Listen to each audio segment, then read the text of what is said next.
चूसता देवरा चूसता देवरा चूसता। कौन है रे? एमे घू तने बहरिया देख तो कौन उल्टा पुल्टा गीत गावता।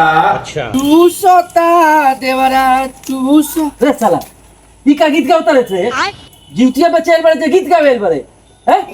अच्छा भैया गलती हो गला। एगो गीत गइबे त के जीवतिया की नी कि मार के तोरा के मुंह फोड़ दी। अच्छा गलती हो गला आपसे ना गए।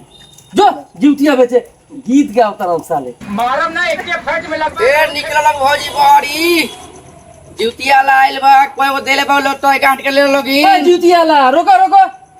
कोई वो देले बा भौजी ए नाती के बेटा ई कोची कहता रहो? माने कहे के माने कि लइका। अच्छा अच्छा लइका 9 गो बारन सौ। 9 गो 1200। हो सर हमारा तो 6 गांठ के भाई 9 गो। अच्छा अब भौजी का हो एगो काम करो हो हमारा एगो 6 गांठ के बावे तो एगो 6 गांठ के ले लो हाँ। आ एगो 3 गांठ के ले लो दोनों मिला के 9 गांठ हो जाई पहन लियो। हो ठीक ठीक ठीक बा दे दो। हेलो भौजी 2 गो 9 गांठ। कोई गो रुपया भइल? रुपया 20 गो भइल। 20 गो हाँ नहीं के हमरा लगे 20 गो रुपया नहीं के ना।